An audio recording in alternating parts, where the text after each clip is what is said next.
வணக்கம். வணக்கம். இது சிந்தனை செல்வம். ஆமா, இன்னைக்கு நாம பேச போற விஷயம் ஒரு ரொம்பவே ஆழமான ஒண்ணு. கரெக்ட். 2026ஆம் வருஷத்துல பிரபஞ்சத்துல ஒரு மிகப்பெரிய மாற்றம் நடக்க போகுது அப்படின்னு சொன்னா உடனே நீங்க எல்லாரும் உங்க ஜாதகத்தையோ இல்ல ஷேர் மார்க்கெட்டையோ பார்க்க ஆரம்பிப்பீங்க. அதுதான் வழக்கமா நடக்கும். ஆனா அந்த மாபெரும் பிரபஞ்ச மாற்றத்தை எதிர்கொள்ள உங்களுக்கு கோடிக்கணக்கான பணமோ இல்ல உலக முடிவுல ஒளிஞ்சுக்கிற பதுங்கு குழிகளோ தேவையில்லை. உங்க வீட்டு சமையல் அறையில இருக்கிற ஒரு துளி தேன் போதும் அப்படின்னு நான் சொன்னா நீங்க நம்புவீங்களா? நிஜமாவே கேட்க கொஞ்சம் ஆச்சரியமா தான் இருக்கு. இல்லையா? இன்னைக்கு நாம இந்த ஆழமான அலசல்ல 2026ல நடக்க போற குருவோட உச்ச நிலைக்கும் நம்ம மூளையோட சர்வைவல் மோடுக்கும் இயற்கையான தேனுக்கும் நடுவுல இருக்கிற நம்ப முடியாத அறிவியல் தொடர்பை பிரிச்சு மேய போறோம். கண்டிப்பா. எங்களை சோர்வடைய செய்யற அதிகப்படியான தகவல்களை தவிர்த்துட்டு உங்க வாழ்க்கைய அடுத்த கட்டத்துக்கு நகர்த்த தேவையான தெளிவை மட்டும் ரொம்ப சுவாரஸ்யமா உங்களுக்கு தரணும் அப்படிங்கிறது தான் நம்மளோட நோக்கம். சரி, நாம நேரடியா விஷயத்துக்கு வருவோம். முதல்ல இந்த 2026ஆம் வருஷத்தை பத்தி பேசுவோம். அந்த வருஷத்துல குரு பகவான் கடக ராசியில நுழைஞ்சு உச்சம் பெறார் அப்படின்னு பண்டைய மரபுகள் சொல்லுது. ஆமா, இது ஜோதிட ரீதியா ரொம்ப முக்கியமான ஒரு நிகழ்வு. நான் இத முறை படிச்சப்போ இது ஏதோ பஞ்சாங்கத்துல வர்ற ஒரு சாதாரண குறிப்புன்னு தான் நினைச்சேன். இந்த குருவோட உச்ச நிலை அப்படிங்கிறது என்ன? இது என்ன திடீர்னு எல்லாருக்கும் நிறைய பணத்தை கொடுத்துடுமா? இல்ல, இதை நாம வெறுமனே ஆன்மீகமாகவோ இல்ல பணத்துக்காகவோ மட்டும் சுருக்கிடக்கூடாது. குருவோட ஆற்றல் அப்படிங்கிறது அடிப்படையில ஒரு விரிவாக்கம், அதாவது எக்ஸ்பான்ஷன். ஓஹோ, விரிவாக்கம்னா என்ன மாதிரி? அது பணத்தை மட்டும் குறிக்கிற ஒரு குறுகிய வட்டம் கிடையாது. கடகராசி பாத்தீங்கன்னா மனிதனோட உணர்ச்சிகள், உள்ளுணர்வு, அப்புறம் ஆழ்மனம் இதோட தொடர்புடையது. குரு அங்க உச்சம் பெறும்போது பிரபஞ்சத்துல ஒரு அபரிமிதமான ஆற்றல் வெளிப்படும்னு சொல்றாங்க. அப்போ மைண்ட் லெவல்ல ஒரு பெரிய மாற்றம் நடக்கும்னு சொல்றீங்க. கரெக்ட். இது ஆங்கிலத்துல அபண்டன்ஸ் கான்ஷியஸ்னஸ் அப்படின்னு சொல்லுவாங்க. அதாவது வாழ்க்கையில எல்லாமே எனக்கு தட்டுப்பாடா இருக்கு அப்படிங்கிற வறுமை சிந்தனையிலிருந்து விடுபட்டு எல்லாமே நிறைவா இருக்கு அப்படிங்கிற ஒரு பரந்த மனநிலையே அடையிறது. வாவ், பரந்த மனநிலை. ஆமா, மனிதர்களோட உணர்ச்சி பூர்வமான ஒரு மாபெரும் வளர்ச்சிக்கும் பெரிய அளவுல சிந்திக்கிற திறனுக்கும் இது ஒரு மிக முக்கியமான காலகட்டம். ஒரு நிமிஷம் இருங்க, இத நான் இப்போ இருக்கிற நம்ம டெக்னாலஜியோட பொருத்தி பார்க்கறேன். இது எப்படின்னா பிரபஞ்சம் முழுக்க திடீர்னு ஒரு மிக வேகமான 5G நெட்வொர்க் ஆன் பண்ண மாதிரி இருக்கு. சரியா? ரொம்ப அருமையான உதாரணம். ஆமா, அப்படிதான். சிக்னல் ரொம்ப ஸ்ட்ராங்கா இருக்கு. ஆனா அந்த சிக்னலை ரிசீவ் பண்ண நம்மளோட மொபைல் போன், அதாவது நம்மளோட மனம் ரெடியா இருக்கா? நம்ம மைண்ட் இன்னும் 2Gலயே சிக்கி கிடந்தா இந்த 5G சிக்னலால என்ன பயன்? எக்ஸாக்ட்லி. அந்த 5G நெட்வொர்க் உதாரணம் நிலைமையை ரொம்ப துல்லியமா விளக்குது. பிரபஞ்சத்துல ஆற்றல் எவ்வளவு சக்தி வாய்ந்ததா இருந்தாலும் சரி, அதை உள்வாங்குற ரிசீவர் சரியான அலைவரிசையில இருக்கணும். அந்த அலைவரிசை அப்படிங்கிறது நம்ம உடம்பு மனசும் தானே? ஆமா, ஒருத்தரோட மனம் பலவீனமாகவோ குழப்பத்திலோ இல்ல பயத்திலோ இருந்தா வெளியிலிருந்து எவ்வளோ பெரிய ஆற்றல் வந்தாலும் அவனால அதை தாங்க முடியாது. அப்போ அந்த ஆற்றல் வீணாயிடுமா? வீணாகாது. மாறா, அந்த பெரிய ஆற்றல் அவனுக்கு ஒரு விதமான பதற்றத்தையும் மன அழுப்பத்தையும் மட்டுமே கொடுக்கும். இதத்தான் நாம அலைன்மெண்ட் அப்படின்னு சொல்றோம். ஆற்றலை ஈர்க்க உடலும் மனமும் ஒரே நேர்கோட்டுல இணையணும். அதாவது பெரிய பெரிய வாய்ப்புகள் நேரடியாக வந்து உங்க வீட்டு வாசலை தட்டினா கூட அதை எதிர்கொள்ளும் திறன் இல்லாம அந்த வாய்ப்புகளை பார்த்து நீங்க பயப்படுவீங்க அப்படின்னு சொல்றீங்க. கரெக்ட். மாற்றம் அப்படிங்கிறது பலவீனமான மனசுக்கு எப்பவுமே ஒரு பெரிய அச்சுறுத்தலா தான் தெரியும். இத மூளை நரம்பியல் அறிவியல், அதாவது நியூரோ சயின்ஸ் படி பாத்தீங்கன்னா இன்னும் தெளிவா புரியும். நியூரோ சயின்ஸ்னு சொல்லும்போது இது இன்னும் சுவாரஸ்யமா இருக்கு. மூளையில என்ன நடக்குது? நம்ம மூளையில அமிக்டாலா அப்படின்னு ஒரு பகுதி இருக்கு. இதுதான் ஆபத்துகளை உணர்த்துற அலாரம். ஒரு மனுஷன் தொடர்ச்சியான அழுத்தத்துல ஸ்ட்ரெஸ்ல இருக்கும்போது அவனோட நரம்பு மண்டலம் சிம்பத்தட்டிக் அப்படிங்கிற ஒரு அவசரகால நிலையிலேயே இயங்கிட்டு இருக்கும். ஓ, அந்த அவசரகால நிலை தான் நீங்க குறிப்பிட்ட அந்த உயிர் வாழும் நிலை, அதாவது சர்வைவல் மோடு. துல்லியமா அதுதான். பல்லாயிரம் வருஷங்களுக்கு முன்னாடி ஒரு சிங்கம் உங்களை துரத்தும் போது உங்க உடம்பு எப்படி செயல்படுமோ அதே வேதியியல் மாற்றத்தை தான் இப்போ டிராஃபிக்ல மாட்டிக்கொள்ளும் போதோ இல்ல ஆபீஸ்ல டென்ஷன் ஆகும் போதோ உங்க மூளை உருவாக்குது. நிஜமாவா? ஆனா இப்போ நம்மள சிங்கம் எதுவும் துரத்தலையே. மூளைக்கு அது தெரியாது. இந்த சர்வைவல் மோட்ல இருக்கும்போது மூளையோட முழு கவனமும் இந்த ஆபத்திலிருந்து எப்படி தப்பிக்கிறது அப்படிங்கறதுல மட்டும்தான் இருக்கும். அப்போ புதிய விஷயங்களை யோசிக்க முடியாதா? கண்டிப்பா முடியாது.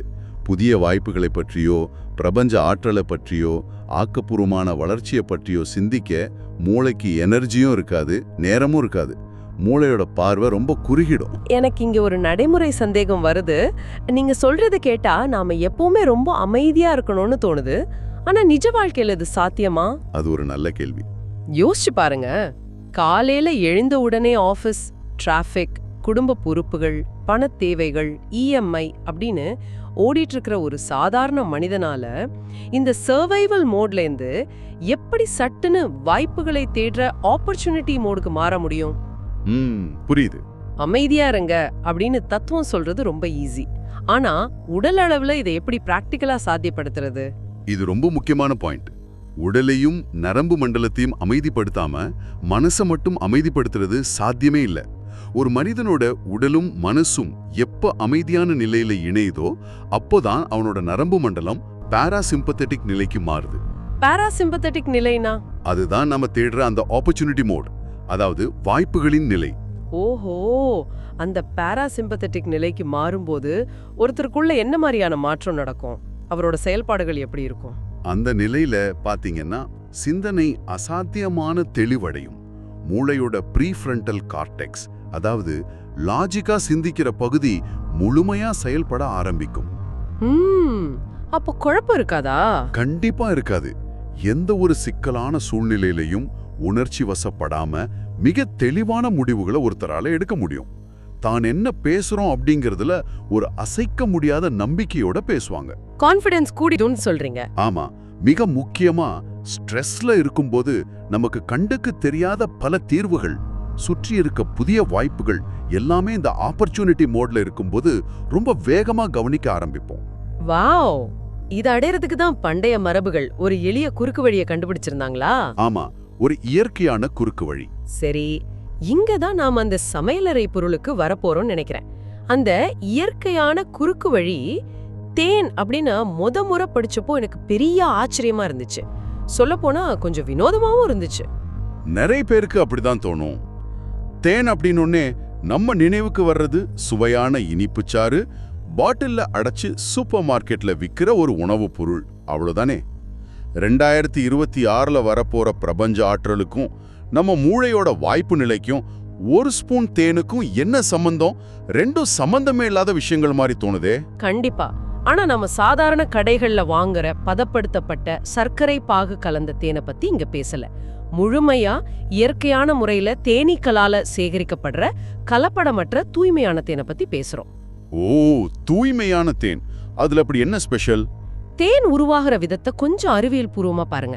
ஒரு சின்ன தேனி பல்லாயிரக்கணக்கான மலர்கள்ல இருந்து சாரங்களை சேகரிக்குது. நான் இதை எப்படி புரிஞ்சுக்கிறேன்னா, இது இயற்கையோட ஒரு கம்ப்ரெஸ்ட் ஜிப் ஃபைல் மாதிரி இருக்கு. பல ஆயிரம் மலர்களோட ஆற்றல், அவைகள் ஈர்த்த சூரிய ஒளி, பூமியோட உயிர் சக்தி அப்படின்னு எல்லாமே சுருக்கப்பட்டு ஒரே ஒரு சிறு துளியில அடங்கியிருக்கு. ரொம்ப ரொம்ப சரியான உதாரணம். அதனாலதான் நம்ம பண்டைய மரபுகள் தேனை ஒரு சாதாரண உணவா பார்க்காம அத திரவ தங்கம், லிக்விட் கோல்டுன்னு ரொம்ப மரியாதையோட அழைச்சாங்க. ஓ, திரவ தங்கம் கேட்கவே நல்லா இருக்கு. ஆமா, ஆனா இது வெறும் ஆன்மீக கவிதை கிடையாது. இதுல உள்ள உயிரியல் மற்றும் வேதியியல் செயல்பாடுகளை கவனிச்சா தேன் ஏன் அவ்வளவு முக்கியம்னு புரியும். என்ன உயிரியல் செயல்பாடு நடக்குது? தேனை சாப்பிடுறதால நம்ம மூளையில என்னென்ன மாற்றங்கள் நடக்குதுன்னு கொஞ்சம் விளக்க முடியுமா? கண்டிப்பா. மனித மூளை உடம்போட மொத்த எடையில வெறும் 2% மட்டும்தான் இருக்கு.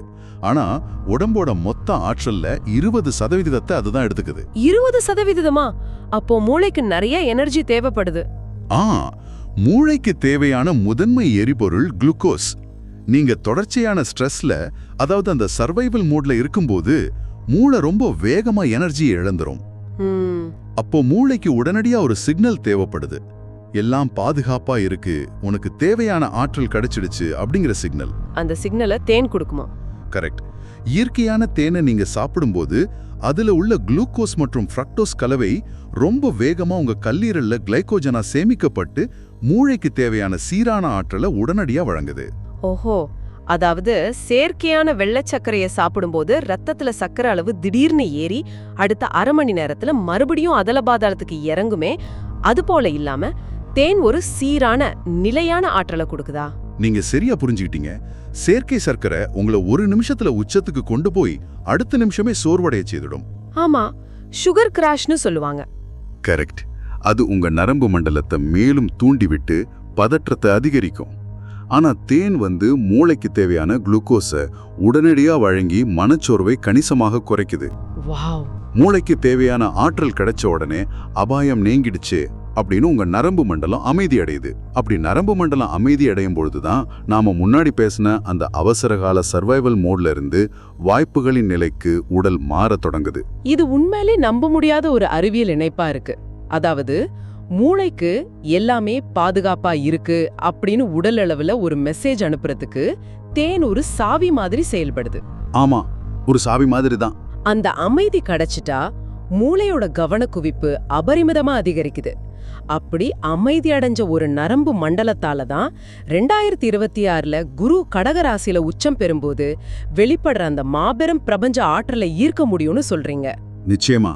குருவோட உயர்ந்த ஆற்றல் ஒரு அமைதியான மற்றும் விரிவடைஞ்ச மனநிலையில தான் முழுமையா வெளிப்படும்னு ஆன்மீக மரபுகள் ரொம்ப தெளிவா சொல்லுது. ஒரு குழப்பமான மனநிலையில அது வேலை செய்யாது. கண்டிப்பா செய்யாது. பயத்துல உறைஞ்சு போன மனநிலையில அந்த ஆற்றல் நுழையவே முடியாது. அதனாலதான் உலகத்துல உள்ள பல பண்டைய கலாச்சாரங்களை நீங்க கவனிச்சீங்கன்னா ஒரு விஷயம் புரியும். என்ன விஷயம்? தியானம் பண்றதுக்கு முன்னாடியோ, ஒரு தீவிரமான பிரார்த்தனைக்கு முன்னாடியோ, இல்ல ரொம்ப ஆழ்ந்த சிந்தனைக்கு போறதுக்கு முன்னாடியோ கொஞ்சமா தேன் சாப்பிடுற வழக்கம் அவங்க கிட்ட இருந்திருக்கு. வாவ். நான் இதுவரைக்கும் அது ஏதோ ஒரு மதச் சடங்கு இல்ல சாமியார்களுக்கு படைக்கப்படுற பிரசாதம்னு மட்டும்தான் நினைச்சிருந்தேன். ஆனா அவங்க ஒரு சடங்கா செஞ்சதுக்கு பின்னால உடம்ப பாராசிம்பத்தட்டிக் நிலைக்கு கொண்டு வர்ற இவ்ளோ பெரிய நரம்பியல் அறிவியல் ஒளிஞ்சிருக்கு அப்படிங்கறது இப்போதான் புரியுது. ஆமா, அவங்க கண்டுபிடிச்ச அந்த அடிப்படை விதி ரொம்ப எளிமையானது, ஆனா அசாத்தியமான சக்தி வாய்ந்தது. அதாவது உடல் அமைதியா இருந்தா மனம் திறக்கும், மனம் திறந்தா வாழ்க்கை விரிவடையும்.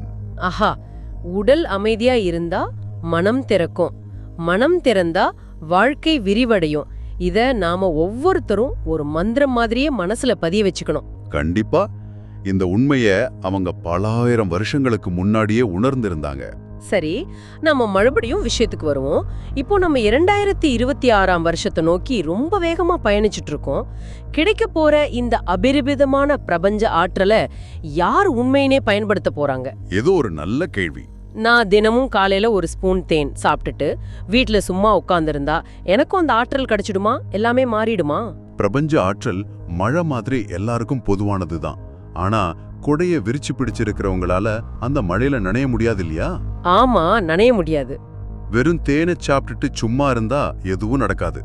தேன் அப்படிங்கிறது உங்க நரம்பு மண்டலத்தை அமைதிப்படுத்துற ஒரு டூல் மட்டும்தான். அந்த அமைதியான நிலையை பயன்படுத்தி நீங்க என்ன செய்ய போறீங்க அப்படிங்கிறது தான் உங்களோட வளர்ச்சியை தீர்மானிக்கும்.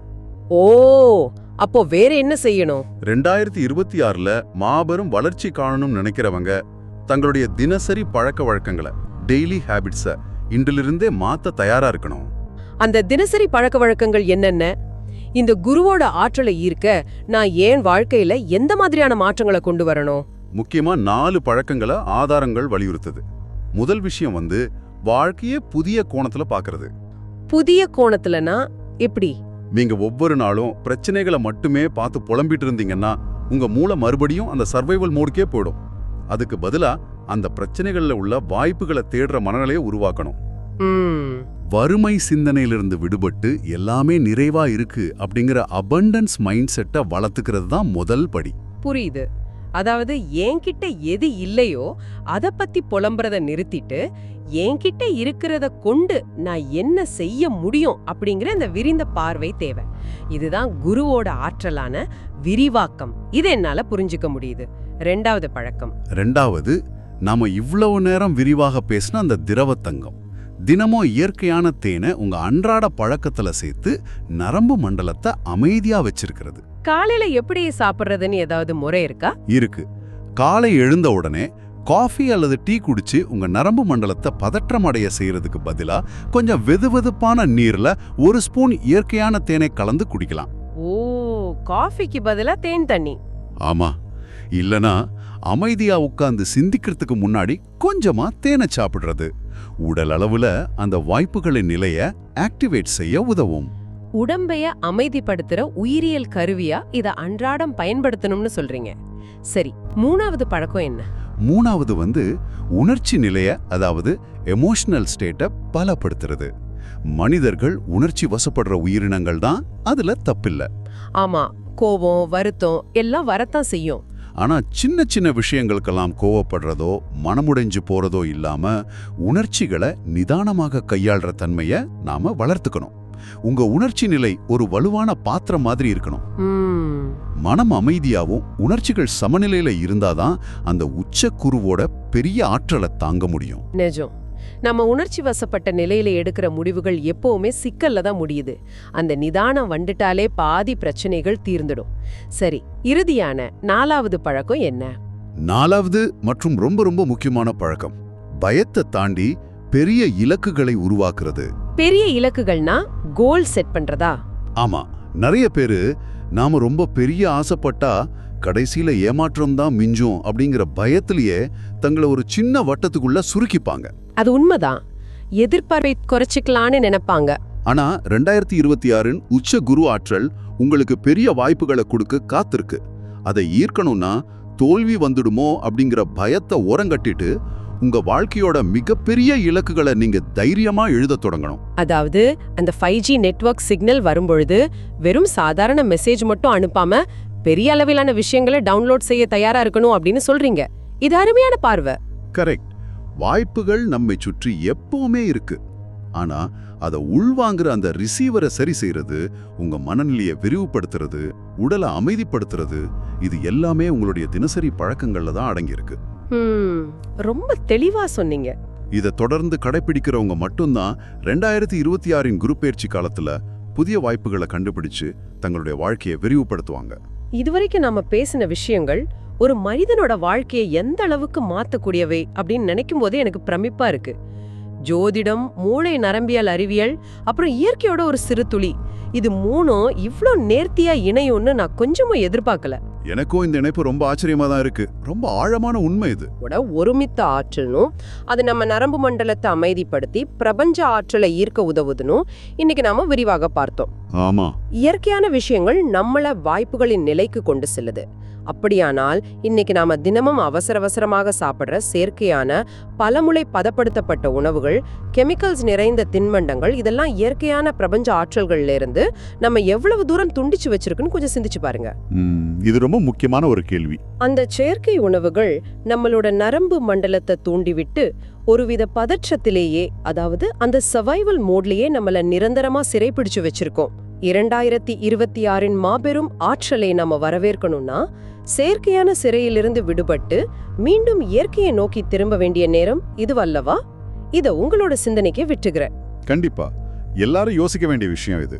இந்த வீடியோ உங்களுக்கு ஒரு சிந்தனையை கொடுத்திருந்தால் அடுத்த வீடியோவில் உங்கள் வாழ்க்கையை தடுக்கிற இன்னொரு மறைந்த உண்மையை பார்க்க போறோம். ரொம்ப சுவாரஸ்யமான தலைப்போட வருவோம். அதை தவற விடாதீர்கள். சிந்தனை செல்வம் சப்ஸ்கிரைப் பண்ணுங்க, ஷேர் பண்ணுங்க. ஒரு ஷேர் ஒருவரின் வாழ்க்கையை மாற்றலாம். கண்டிப்பா மாத்தோம். நாம் மீண்டும் சந்திப்போம் ஒரு புதிய சிந்தனையுடன்.